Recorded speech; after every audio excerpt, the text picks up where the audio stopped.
We'd like to welcome all today, and I'm thankful to be a part of this Biz Bash Live at Connect 2021 event that has been put on, and it's an awesome and excellent event that to change and empower and to impact many professionals from all sectors of life and all sectors across the world. And so I want to talk about, and I'm thankful to be able to share with you on the topic of next level leadership. Leadership is a trendy, it's in demand because of this pandemic, because of what is going on in society, and because of all that is going on in the world. Many people are looking at what is leadership, what does it mean, what does it entail? My name is Kelvin Weathers. I'm a motivational speaker, I'm a life coach, sales expert, and also an educational consultant. And I want to highlight, what does it mean to go to the next level? What does it mean to excel as a leader, even if one is not born a leader, even if one doesn't think himself or herself to be a leader? What does it mean to help manage employees remotely and in other ways? And what does it entail to be a top quality and effective and efficient and an excellent leader in today's society, in today's time? So let's get into, what does it mean on next level leadership? Um, Next level, the term next level means surpassing others, uncommonly good or impressive. And in this new economy, organizations are going to need next level leadership. Agencies and teams are going to need that next level leadership desperately. Many are needing and seeking after next level leadership. What does that entail? What does that look like in our society? A leader is someone who brings out unique qualities in others, someone who brings out gifts. A leader is someone who brings out the best in people. I don't know if many, I'm pretty certain, have read the book by Dale Carnegie, Bringing Out the Best in People. That's what a leader does in essence. They redirect, they shape and mold individuals into a greater purpose and a greater passion for their lives. And a leader can bring someone that is unfulfilled, not without a zeal and not without a direction, and can kind of equip and engage someone and bring the person out into a better person, to a better in their lives. Why is next level leadership so important? Why does that term and what does that mean for it to be so important? Leadership isn't about a title. It is about offering solutions and serving others. Just because you're given a title as a leader, whether it be a manager, whether it be a coach, whether it be a principal, a supervisor, CEO, COO, whatever that might be, that leadership is not just about a title, but a leader offers solutions and serves others.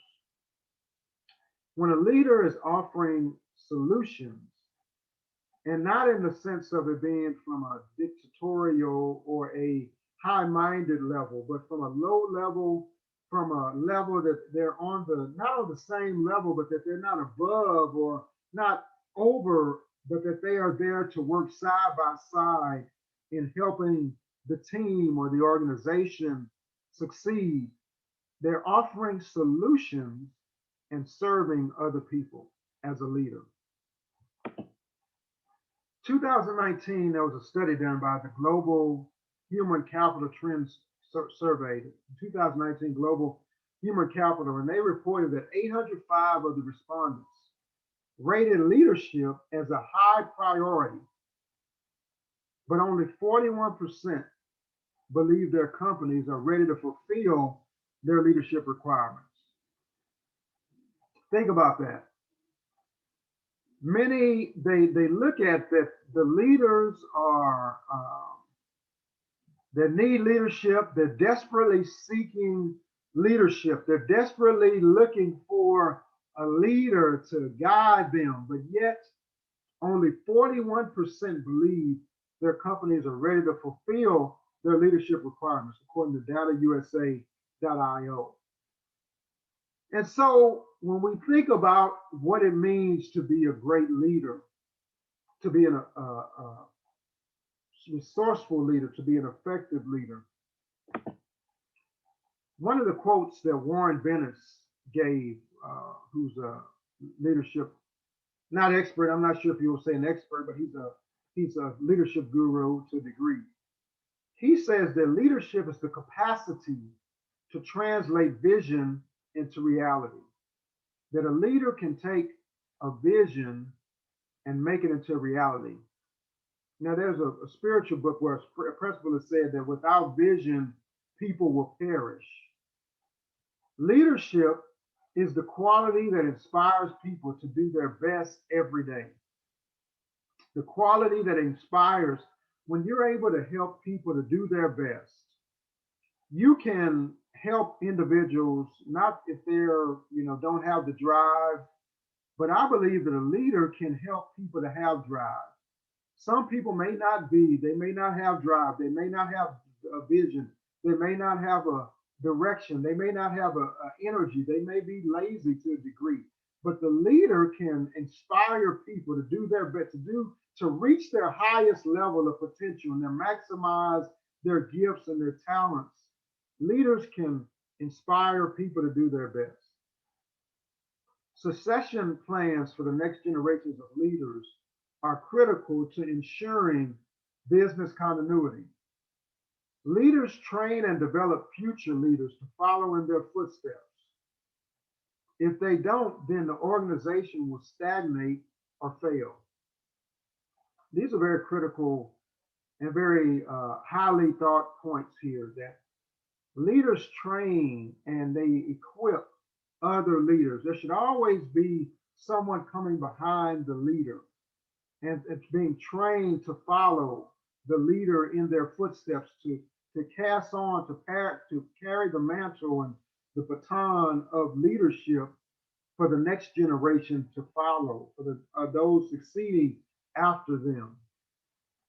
Because leadership inspires, it elevates, it equips, it changes those who are around. When you have good leaders, when you have effective leaders, they do such.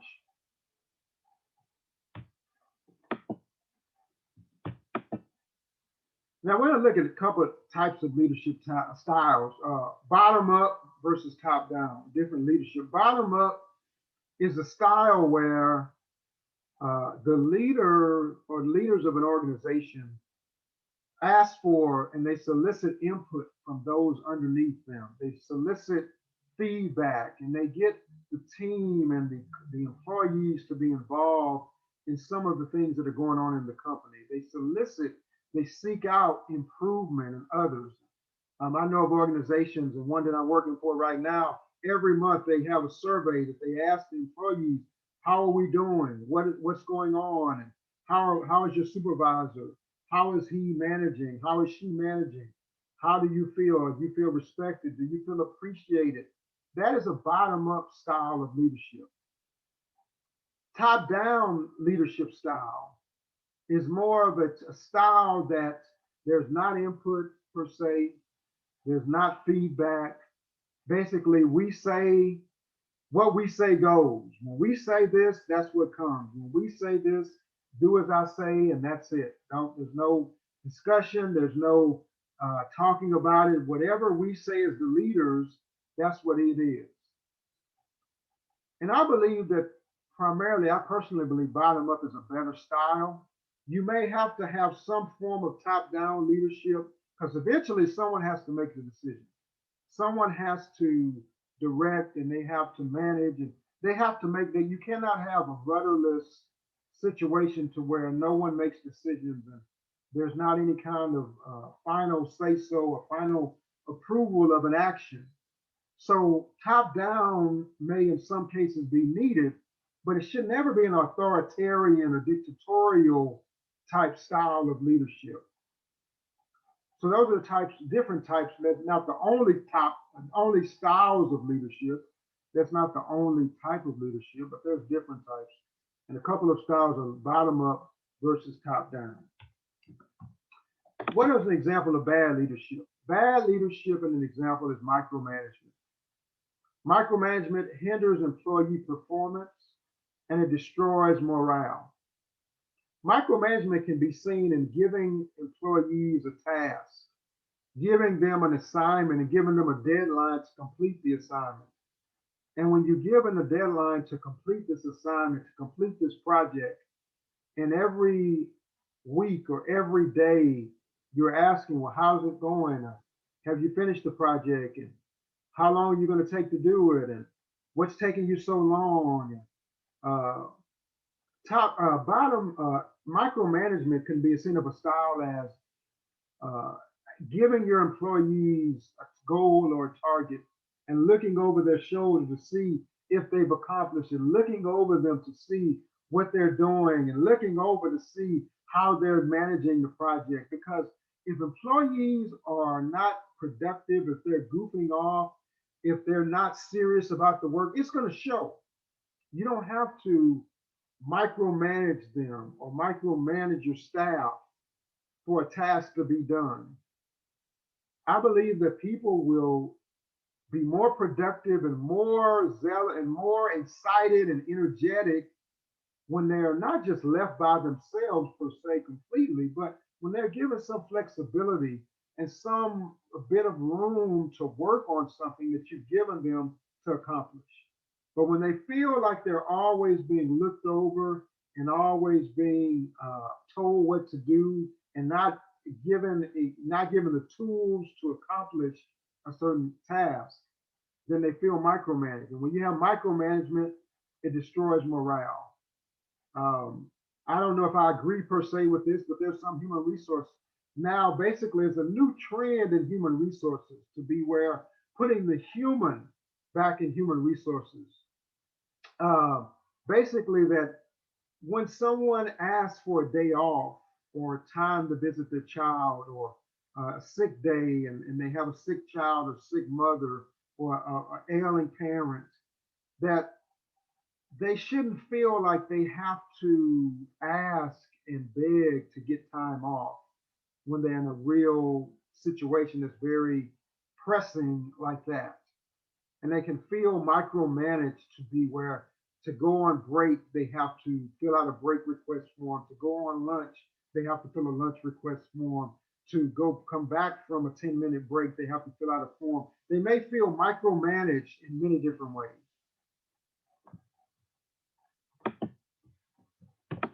Great leadership is helping individuals see their gifts and their uniqueness and bringing out the best in them. Great leaders are rewarding.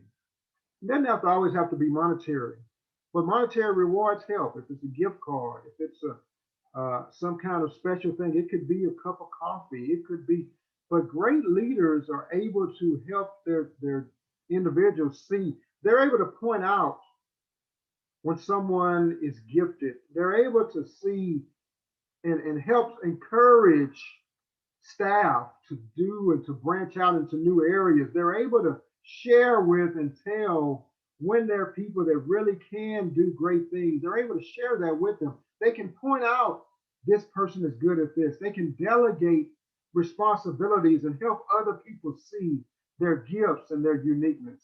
So that's what great leaders do. They bring out the best in people and they're able to see because they're not always focused upon themselves and what they can get out of it, but how they can get the best out of their employees and their teammates and their staff.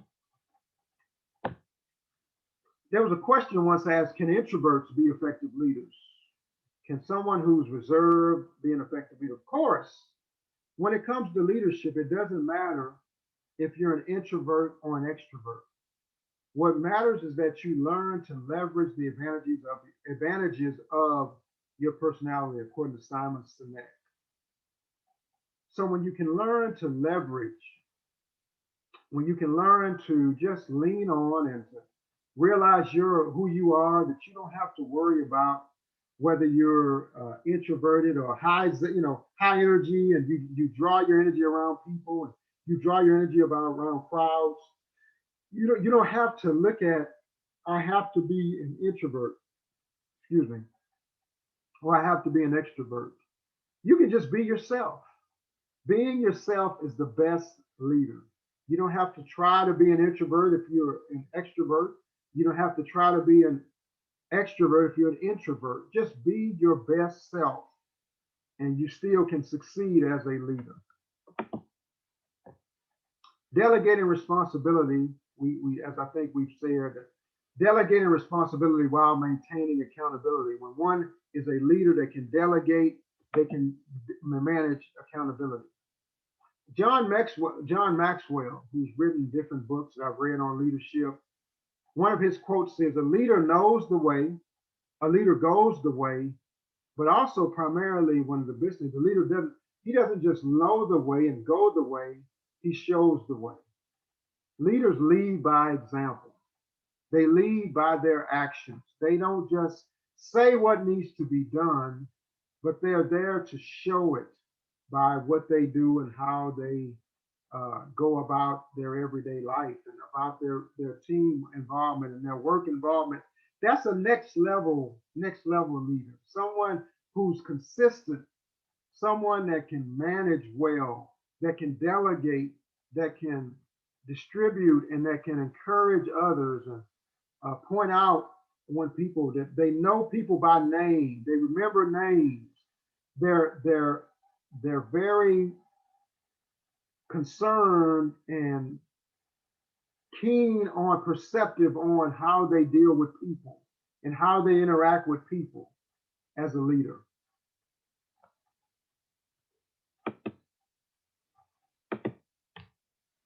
John Maxwell also says that the growth and development of people is the highest calling of leadership. It's not about your title or about your prestige, but when the getting out of a leader that gets the most out of their people, that's the greatest accomplishment, that you can see someone that was once very shy and very disconnected or disengaged, to have a staff member or a coworker or a teammate or someone that was once disinterested, becoming, growing and developing people is your highest calling. When you develop people and you grow people, you're gonna the higher you grow people, the greater you grow as a leader. When you grow others, you grow yourself. And when you grow yourself and grow others, you're going to really tremendously gain as a leader.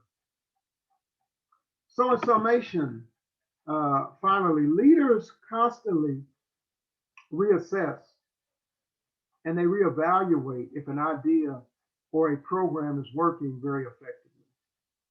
Leaders always constantly are seeking to improve and seeking to enhance and seeking to shape and to look at ideas and programs, how effective that they're working and how effective that their staff is and how productive. They're constantly looking and seeking out ways to be better and ways for programs, ways for their ideas to be better and more effective. And so as we look at next level leadership, and as you're in this environment to where you maybe have to go into a hybrid environment, maybe going to a remote environment, and not as much in person and hands-on, dealing with people and seeing them and dealing with Zoom and other types of platforms where you're not in person. And even if you are in person, this next level leadership is going to be essential in this new norm, in this new economy, in this new environment. We're going to need leaders who are different in a sense from in the past. The authoritarian style is not going to work. The dictatorial style, the style where you don't seek input and you just say do this, and because someone is an employee, they're going to do it. There are people that are saying we're not going back into the office, and if you mandate us to go back in, we're not going to stay. So there's going to be a different level of leadership that's going to be needed to thrive in this new society and this new norm. And I hope that this has been helpful in sharing with you that you've gotten some out of next level leadership. And you can look at this, I can give the slides. You can reach out to me in whatever way that you can. Love to feedback, love for you to share and ask me anything. And hopefully I've shared some things that have been valuable. I'm sure have been valuable to you. My name is Kelvin Winters. I'm a speaker, I'm a consultant. If you need any kind of training or any kind of guidance along these lines, I'll be more than happy to share with you and to share with your teams in any kind of way. Hope you have a great week. And I wish this is awesome. I'm sure this is going to be a great conference, Biz Bash 2001. Have a great week.